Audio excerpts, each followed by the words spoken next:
Hello po mga ka-greenie, good day po mga ka-greenie, saan man kayo naroroon ngayon.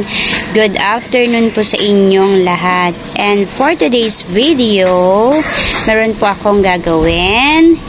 You should do this in your dietane or I can do this in my dietane dahil may nag-comment po sa aking comment box na si Joel Gandran. Nagtanong siya kung pwede po bang pandilig ang dietane. Pwede naman po. Ang dietane ay fungicide.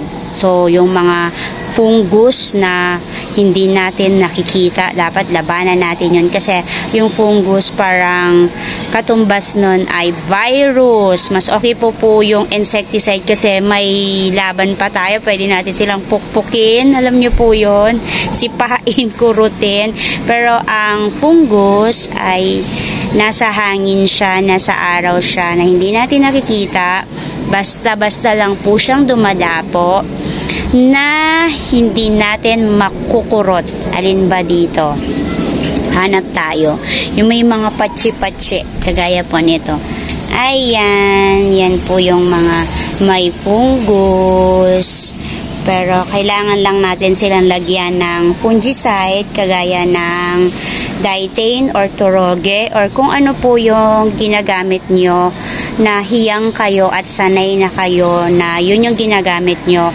Okay po yun. Kasi tayong mga plantito at plantita, meron po tayong kanya-kanyang mga ginagamit na insecticide, fungicide, even yung fertilizer. So, ngayon isi-share ko sa inyo kung ano pa yung ginagawa ko sa dietane. Pwede po yung magdilig. Yes po. Pati po yung insecticide, pwede po siyang idilig.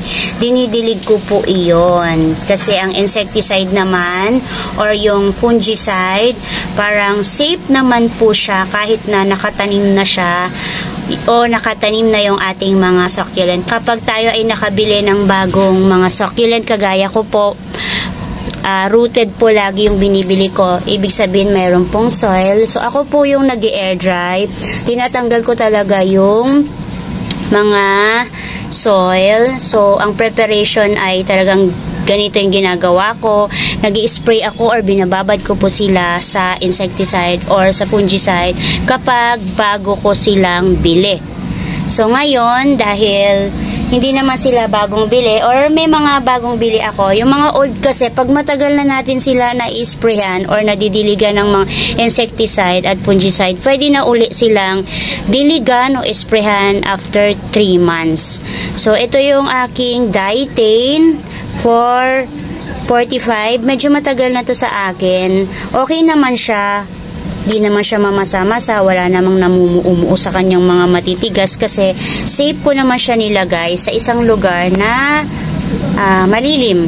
Wag lang kasi natin sila paarawan. So ito yung aking gagamitin. Nasa inyo po yun kasi yan na lang naman po yung ginagamit ko kasi ito po yung laging ginagamit ko tsaka ito. So kung ano po yung available sa inyo. At meron po akong Bimpo dahil ang mga insecticide at fungicide ay napaka-harmful po, kaya gagamit po tayo ng Bimpo. Ako po kasi medyo maselan po yung aking lalamunan, yung ano po, part po ng face ko, maselan po, kaya talagang kapag gumagawa or gumagamit ako ng mga fungicide at insecticide, talagang tinatakpan ko po yung aking face. So, ayan po. Ito yung ginamit ko. Parang nasa kit po siya ng pang garden. Hindi na ako umano ng kutsara. Tansya-tansya na lang. Pero 1/4 naman. Ayan, 1/4 sa isang ganyan. Yan. Kung gusto niyo pang dagdagan ng konti, nasa inyo po yan. Yan. Wag lang masyadong marami. Konti lang din naman yung idadagdag ko. Ayan. And then, eto, same lang din po yung dami niya. 1/4 lang din. Ganyan kadami. Makikita nyo naman personally kapag kapag matapang na siya or hindi siya or sapat lang.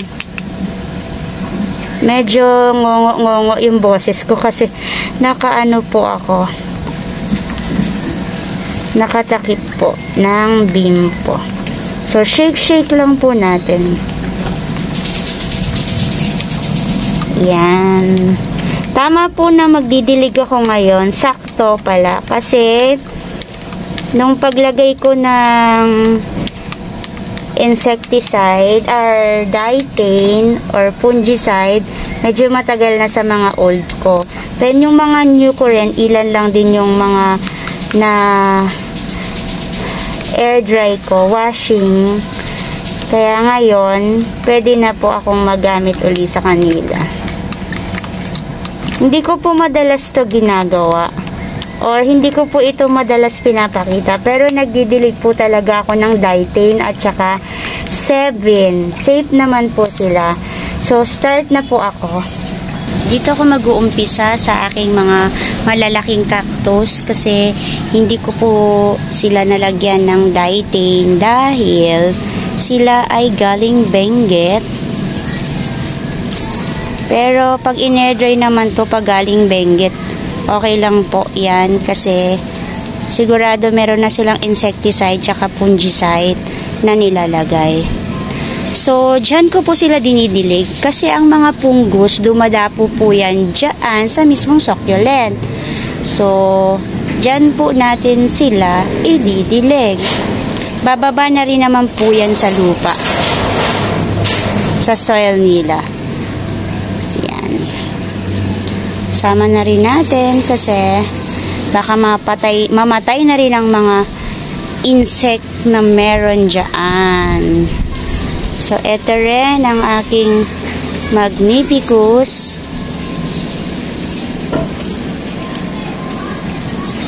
Ayan. At si Medusa. Medyo matagal na kasi ito na hindi ko na nalalagyan ng fungicide. At meron akong bago. Ito, si Luella na 2 heads. Ayan. At ito na hindi ko alam kung ano po yung kanyang name. Sa nakakaalam, pa-comment po sa comment box ang inyong sagot sa aking tanong kung ano po ang name ng bago kong succulent na yan. Dito naman kasi itong aking ito ay nagkakaroon ng fungus yung kanyang leaves, yung chroma ko. Ayan meron yan. Pero iilan lang, 2 lang. Ito yung millionaire ko rin, nakakaroon siya ng fungus. Ayan po meron po siyang mga ganyan.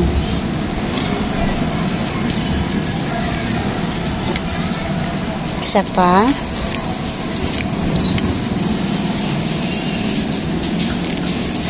Dito, so far so good. Wala naman. Ito, lagyan natin. At ito. Ito rin. Si Supreme. Medyo matapang yung nasa ilalim. Maglagay lang tayo ng konti. Ito po yung aking rainwater. Shake lang po natin. At yung aking firestorm, gusto ko lang siyang lagyan kasi parang may nakikita ako sa kanyang mga dark spot na kulay black. Ito yung katabi niya, yung golden sedum, lagyan ko din, at ang California sunset. Inubos ko na. Okay. At next, ito. Salin lang natin. Maglalagay ako dito sa aking mga moon cactus kasi ang mga moon cactus ay prone talaga po sila sa insect at fungus. Dito sa area ko ha, ewan ko lang po sa inyo kung same po tayo ng situation about sa mga moon cactus. Medyo maarte po ang moon cactus dito sa akin. Yan. So, idamay ko na rin po ang isa na ito, ang aking Nevada. At this one, si Hercules. At eto. Di ko rin alam yung name niya. Pero, para siyang si Raindrops. Ito, yan. At ito, cute. Sama ko na rin itong aking Lovely Rose. Lovely Rose. Minsan kasi yung Lovely Rose ay prone din sila sa fungus. Okay. Last, meron pang natira.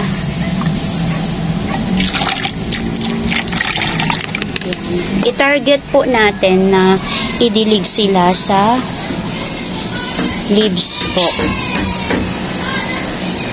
Kasi ang fungus ay nasa leaves.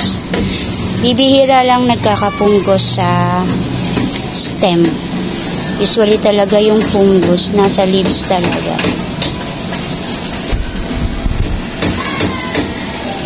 Mga Agaboides. And this one.